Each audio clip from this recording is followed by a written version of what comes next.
Welcome to the Dave Palma Show, the podcast that revives, restores, and awakens your innermost capabilities. You have the training and the talent to succeed, but do you have the guts to fail? I love what I do. When you love what you do, you want to be the best at it. Today is about the power of you. You will change the world. Find your path to success through the journey of those who have succeeded. And now, your host, Dave Palma. Hi, welcome back to the Dave Palma Show. And with me in this episode, I have someone who is the president and CEO of Wedgwood Circle. He's also the author of the book, Honest Creativity, the Foundation of Boundless, Good and Inspired Innovation.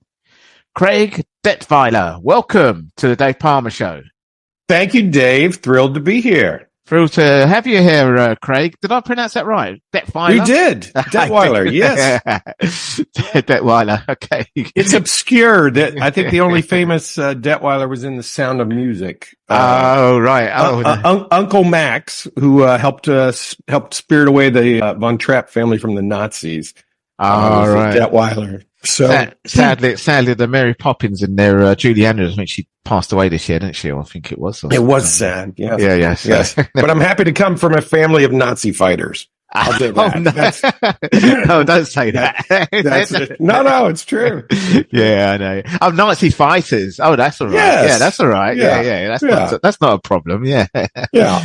Yeah, because that was a real big thing there when I was growing up. Obviously, World War II was still kind of live and kicking in terms of talking about it. You know, so even in the 70s when I was growing up as a little boy, you know. So. Anyway, let's get on with so you've written this book called The Honest Creativity, or Honest Creativity, I should say. What inspired you to write this book? I mean, you're a CEO of Wedgwood Circle. It's an investment. It's an investment and funding company. So. Yeah. Well, I really work in the realm of creativity, right? Whether that's writing my own screenplays, books, or coaching others. Okay. So sometimes that is as a professor. Yeah. You know, I'm a professor and have taught, hundreds of filmmakers over the years who've gone on to do different kinds of things, whether that's, making big things with Marvel like Shang-Chi, or could also be, running film schools in South African townships. So I'm very proud of my students. And I think that the rise of AI has created a lot of anxiety within the creative community. Oh, is it really? Oh, what you mean in terms of not jobs being taken over, or right? Will I be replaced? That type of thing. Will I be exactly. Replaced? Yeah. And so even with my work with Wedgwood Circle, we're investing in people maybe at the beginning of their career. They're musicians, they're playwrights, and there's all these new apps, of course, which in theory can generate a screenplay in seconds, or can, create a song that's based on your requests. Yeah. Which can be very freeing for creatives who want to try things out, but it can also be debilitating and cause you to kind of shut down in fear and say, well, why should I practice, my piano scales if a machine is just going to be able to, snap out a symphony in seconds. Yeah. Right? That's right. So, yeah. And so the book is written to kind of get us back to our core as creatives, right? People created to create, and try to say to, fear not, everything doesn't have to end like the Terminator, where AI is coming to get us, right? Yeah, that's right. It was a machine, wasn't it? It was a machine destroying everything and anything. Exactly. So, the movies have made us, I think, fearful of AI, and it's good to have cautionary tales, but I'm offering a different kind of tale. It says lean into our humanity, and that will be what distinguishes us. That's a fantastic introduction into how the book evolved, and it does make sense now in terms of honest and things like, because some people want to be authentic. It's like, it's all right. I use ChatGPT, but I still have to use my own authentic personalization in it. You see what I mean? It's not. That's right. Movies will probably never be the same, but you still want to really see the real actors and a real thing. You don't want to see. Otherwise, it's animation, isn't it? That's right. Animation. And I think we do still pick up the subtle differences, right? So a film like Oppenheimer, Christopher Nolan tries to resist the temptation to do visual effects. His visual effects, if they're going to do an explosion, they're going to try to probably start with real fire, real flames, and say, okay, how can we approximate this to, look like the horrors of the bomb that was dropped in Japan? They're going to try to not fake it, right? They're going to try to make it more real, grounded in the real world, because I think people notice that uncanny valley, right? That sometimes the 3D animation that's generated by a machine, doesn't quite approximate human emotion, human feelings. The greatest special effect, I believe, David Thompson, the British film critic, said the greatest special effect remains a close up on the human face. And so how do we lean into that? Yeah, no, I mean, absolutely. It's definitely all good and bad going on. I mean, deep fake is something that's scary at the moment. In our political disinformation age, the ability to discern what's real from what's fake, what's human from what's been generated will become a very important part of people, whether you're trying to resist a scam that's being perpetuated, for financial means, or whether it's a political scam, which is also usually for financial means. Exactly. Yeah. Yeah. Well, I mean, that is going on. Well, that leads us on to the fact that why you did write this book, the honest creativity, because that is basically what we're talking about now. Is the opposite. What your book's talking about, the opposite of doing that, isn't it? Really. So let's take a deep dive into that. I've got the contents in front of me, so we could just basically just run through the contents and you could just talk about it, or you could just give us an overview of it. Sure. The book is divided up into 3 sections. Yeah. And the first section, I think most creativity, it starts with us. Yeah. And I actually start with our honest fears. Yeah. Our honest limitations. That's right. The ways aspirations. The things that we don't have. Yeah. Maybe. And things that cause us to self-sabotage and say, oh, I shouldn't try, or nobody's going to pay attention, or why bother? And trying to turn those from fears, honest fears, into honest strengths. Right. You see, well, speaking to you, talking about honest limitations, I'm thinking about the Great British Bake Off, is a show that starts with limitations. It immediately says, hey, you can only play within this realm. These are your ingredients. This is how much time you have. Now, how creative can you be within the limits that's been placed upon you? And really, I think that's the beginning point for all of us. If you think about it as kids, right? We make up all these crazy games in our head with these characters. And sometimes, it's like we've got a shoebox and, a cantaloupe, and we're going to turn that into like a spaceship and a foreign country or a different planet. So our imagination often runs wild when we're a kid, but then when we're confronted with it as adults, we start to shut down before we even start. Yeah. And so that Great British Bake Off, it's like, hey, I might want to bring other things to the table, but I don't have enough time to do that. So now being realistic about the limits that I have, what kind of tasty concoction can I create? And I think that's the challenge that all of us face from wherever we begin our creative journey. Yeah, no, absolutely. So, I mean, that's the people. And then part 2 is the process. What's that? Well, having gotten over your own self-sabotage, our own fears, how do we, in a sense, both perceive and receive what the world may have to offer us? I think it's a process of practicing enough, going through the process enough, putting in enough hours where we have enough artistry behind us, whether that's, playing a violin or learning how to draw. And then in that process, there's both perceiving what's going on in the world, right? Like, what are the issues? What are the pain points? If I'm feeling this, what is other people feeling? I think one of the great things of, film, Roger Ebert called film one of the great empathy machines. And so how do we build empathy with an audience? How do we build connection points like you do here, right? You as a firefighter who've saved lives and overcome your own fears to run into burning buildings, right? Yeah, when everyone's running out. Yeah, exactly, right? So you have to train your brain to say, I'm gonna press into that fear. And then that other process is, I think also, it's not just perceiving what's going on, but also receiving. When artists talk about the creative work, they'll just say, this idea came to me, or this song came to me. I wrote it down in 5 minutes. I wasn't really sure where it came from. So there's this idea that there is something beyond us that prompts us and inspires us and accompanies us. Inspiration, that word itself, right, is sort of implying a spirit that comes into us, and that creative spirit, different people, the Greeks called it the muse, other people may call it, the spirit of creativity or a godlike, presence. But there's this notion in many cases that we become a conduit. It's not necessarily me. It's a part of me. I've practiced, I've done my work, but then I'm open to kind of receiving, right? So it's there's these hands up kind of approach of just saying, I don't know. I need something. I need an idea. And when people get desperate is often when those great ideas arise. Yeah. Not quite like a wide receiver.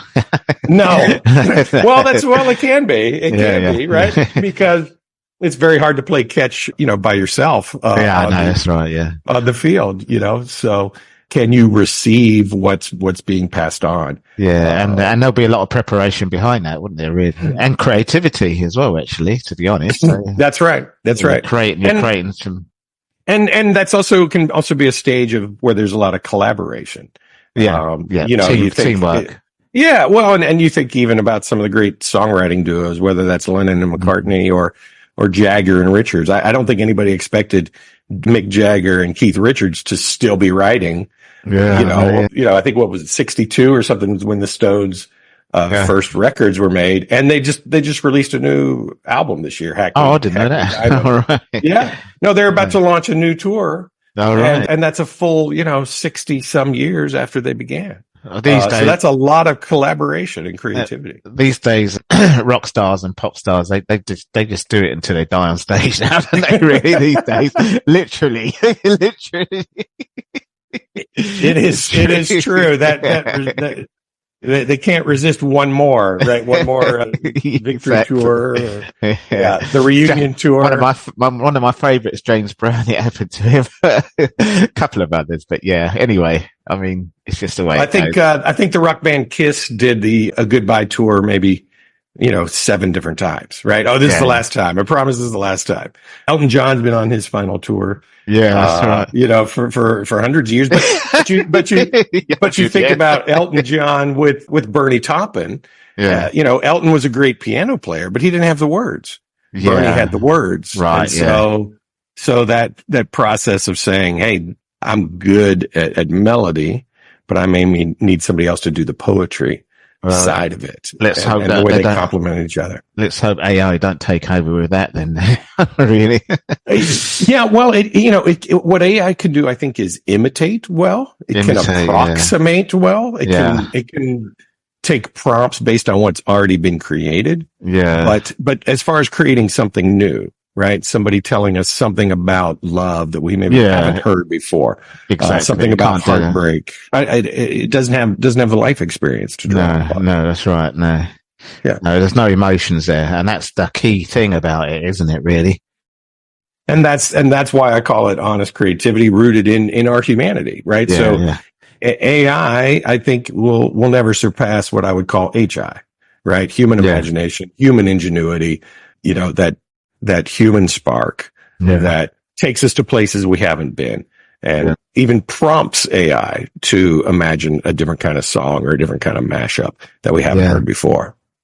And then, of course, it never will take over any kind of live performance of it in any kind of creative industry or any industry in general, would it really? So no, and I actually think that, in a sense, live theater is perhaps poised for even a better comeback. Well, that's the thing, the things that are done with our body, dancers, I think will be perhaps in more demand because AI will never, it could approximate a dance, but I don't want to see a dancing robot.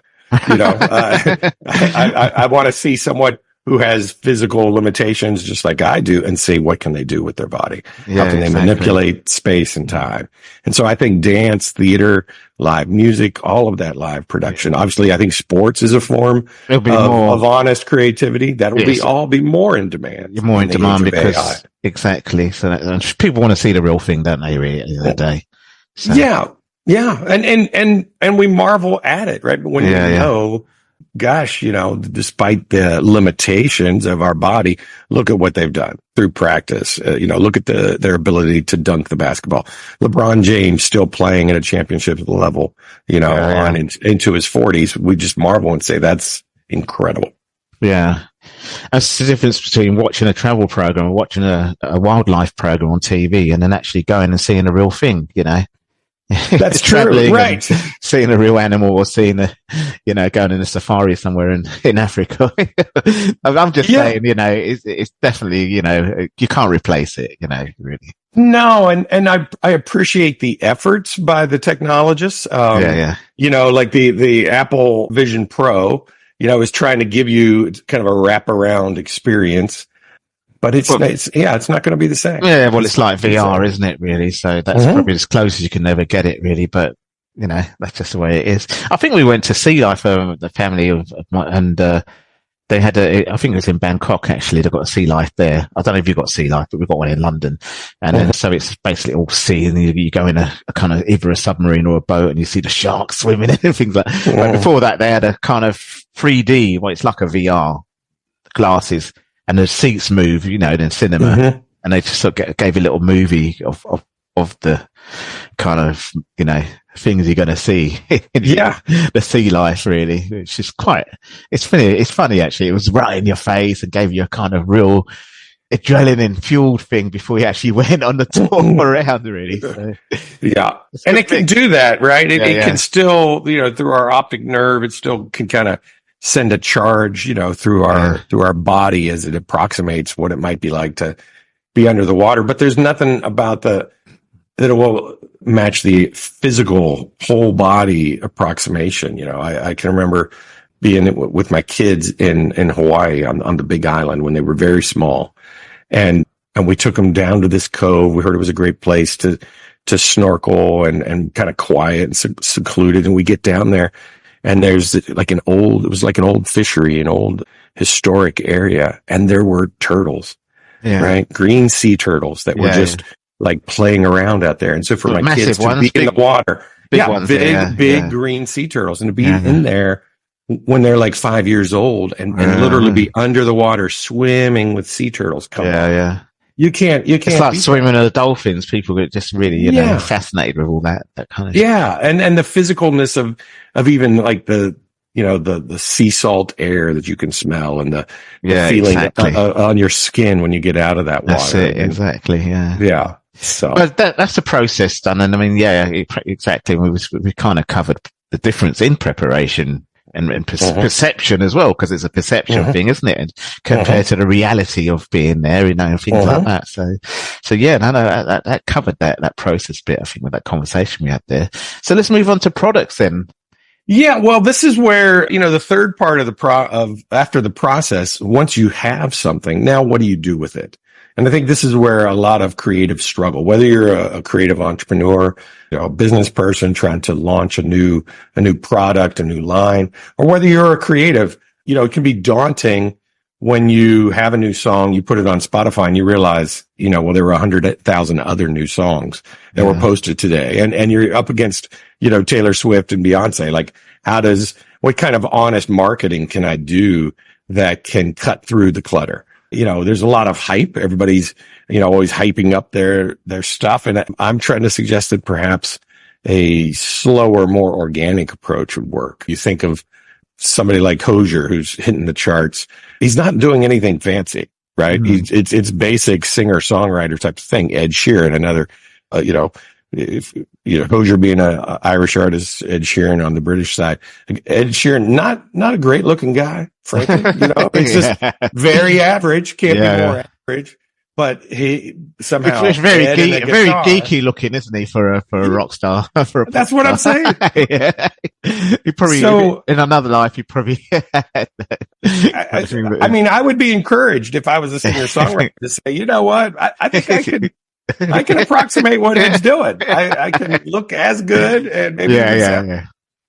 But somehow the earnestness of that, the honesty that he brings to his storytelling. Yeah. Again, it kind of cuts through the clutter. You've got other people doing a big show and a big song and dance and 18 dancers. Yeah. And he's like, it's just me and the guitar. Exactly. Yeah. And somehow the simplicity of that, I think, can cut through it. And actually being an ordinary guy, even with he collaborates with people on stage and things like that, even if he does a cover, he's just very ordinary with it, isn't he, really? Authentic. Yeah. Yeah. And that honesty, that genuineness, I think in a world of hype and kind of overselling, I think makes a big difference. So yeah, one way is to go with honest marketing of who you are and try to become closer to what is my real voice. The other thing is you might need help and you might need folks who are good at things you're bad at. So that can be collaborators, but those collaborators may take the form of producers, editors, agents, managers, lawyers. You know, I'm sure Ed's legal team is massive, right? He's trying to arrange all of those concerts, all of those mashups that he's doing with other artists, right? Yeah. Somebody has to hammer out those details. He can make a call and say, hey, do you want to be on my new album? But somebody else has to figure out all the legal and all the logistics around that. And so understanding what you're good at and understanding where your limitations are, I think is also part of it.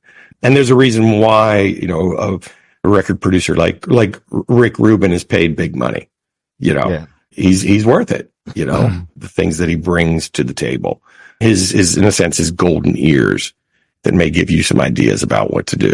So, yeah. So anyway, so that's the process of also finding like honest partners, honest collaborators, honest people who fill in our gaps and our limitations. Absolutely. No, that's, that all makes sense and fits in quite well in the process. I can't see any AI kind of issues around the products bit though, really. You know, well, I suppose you could use AI for marketing, couldn't you, really? I suppose, but I think many people will and do. I mean, you can use AI to both write the copy as well as make the pictures, make the images. Yeah. But again, our human detection, we've been trying to discern what's fake from what's real for many hundreds of years. And so I think, you know, to lean on the authentic, to lean on the honest will move us forward in the best way possible. Yeah. Well, that leads us on to the final bit of the book, which is obviously my area of favorite area of resilience building, and obviously coming from that background, obviously you need resilience of a firefighter. Should they? Yes. Sorry for putting that little pun in there. Not absolutely no. It's the truth. Yeah, it's the truth. Yeah. So let's take us through the honest resilience of it to conclude. Well, I think what's hard is we have these hopes for an album, or we have hopes for a product that it's going to, you know, go big. It's going to go wide. Life's going to change. You know, we're going to be at the top of the charts. And it doesn't always work out that way. I had a film that I worked on for, 2 years. It came out, hit theaters 2 weeks after 9/11. And so at a moment when the world is in a panic, the world's in fear, nobody knows what's safe. We're like, hey, come to the theater, come see our movie. Well, terrible timing. There was no way that movie called Extreme Days was gonna cut through people's fears and get them back to the theater. Yeah. And so I had to deal with that disappointment, all of that letdown due to like luck and timing and really very, very serious global events that cost firefighters, their lives that people sacrificed and died for. And so I had to build resilience into my body, into my brain to say, okay, well, that was a failure. That didn't go the way that I hoped. We made a good film. It's very funny. The 12 people who saw it all loved it. But it was, but it just, the timing wasn't there. Yeah. And so. But you weren't to know, was you really? So. Yeah. And so you have to get up off the mat a bit and do it again. And I'm sure as a firefighter, someone saving lives, it's like, I don't really want to go into that burning building.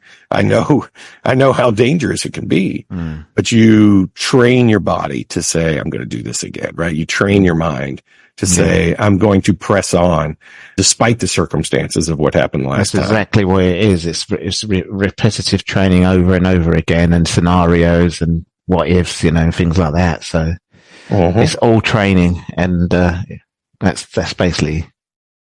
Yeah. And what I've found is those who kind of find that extra gear, who dig deeper, kind of one more time, it's often that one more time that makes the difference. Yeah. There's a filmmaker named Lee Isaac Chung who had made some films that had gotten critical notice, and people say, yeah, there's he's definitely got something here. But he was feeling like it was time to give up. He wasn't making the money that he needed to. He's trying to support a family. Yeah. And his wife was like, you know what? Just do one more film about your family, about your upbringing as a Korean immigrant. Your father came over to the States to be a farmer, and he turned that film into a little bitty film called Minari, which cost like around $1 million. That's a lot, huh? And yet, which is a lot. Yeah. But that film then, I think, made around $20 million for A24. Well, that's they got six Oscar nominations out of it. Yeah. And including an Oscar for Best Supporting Actress. And now he's gone on and he's directed episodes of The Mandalorian. He's working on Steven Spielberg's reboot of the Twister franchise, which will come out this summer. Yeah. And it just kind of shows that at those moments when we're almost ready to give up, it's like dig a little deeper, lean even more into your fear, your disappointment, all those things that can cripple us, and instead say, no, it's going to be the source of my strength. And that resilience, I think, is what separates the aspiring, right, from the successful. Both, whether that's obviously in firefighting, where you have to overcome those fears, or in the creative realm. Well, yeah, that was one big risk, and entrepreneurs do take risks, don't they, really? And filmmakers are entrepreneurs, aren't they? So most people in the creative industries are really, that's why it's called the music business or the film business, so. That's it. Cause every time you're launching a new product. Yeah. And so finding those people who can fill in the gaps for you on how to launch a product, who might understand how to get things to the market, how to help you brand yourself, position yourself, distinguish yourself. All those things, I think, become sources of how to press on. Yeah, well, fantastic, Craig. It's been a really great conversation with you today. I wasn't sure how I was going to go into this book. I saw the book and I wasn't really, but no, I mean, obviously, and you're very good, entertaining speaker. So, I mean, I'm sure speaking must be one of your well-paid professions as well. Oh, thank you. It's very colorful. Well, I just animated I've found that people just need a lot of encouragement. Yeah. We have these notions within us, these ideas that need to get out, need to find points of expression, want to connect with other people. Like this podcast, right? Like you took the risk of saying, I'm going to create a podcast. Well, not sure who's going to listen, who's going to tune in. Yeah. And then you just kept at it, right? And you played honest resistance. Well, I get discovered these days now. So that's the good thing about it, is that, some people don't get past 4 episodes and then they give up, it's just like that, really. So that's it. So that resilience you've displayed, right, has paid off. It's in the same kind of realm which is why it's in Spotify, Apple. It's the same area as music and films, really. You're making something and creating something, aren't you, really? So that's right. It's audio, though, well, it can be video as well, actually. So, this will be both, but I mean, all right, that's good. Predominantly, it's audio. Really, that's the beauty of just being able to turn something on like a radio and still go about your business or drive a car and, listen to something it's always going to be popular, Yes. Popular medium. So anyway, Craig, before we go, let everyone know where they can find your book and more about you. Well, Honest Creativity, I think you can find it wherever books are sold, whether that's Amazon, Barnes & Noble, or hopefully your local independent bookseller, ask them to order it for you if it's not in. Yeah. And support those local booksellers. Love folks who do that. Yeah. And you can find more about me. You can follow me on Instagram or Twitter, Facebook, all of those usual places or my own website, CraigDetweiler.com. So thank you, Dave. Honored to be here. Thank you very much. Once again, thanks for coming and sharing your book and everything you do on the Dave Palmer Show. Cheers. That's all for this episode. Thanks for listening, and remember, if you want to support what we do, then share, subscribe, and leave a review over on Apple Podcasts. Or head over to my website, davepalmer.com, and click on Rate Show. Well, that's all for now, but I'll see you in the next episode of The Dave Palmer Show. Follow us on Facebook, Twitter, and Instagram.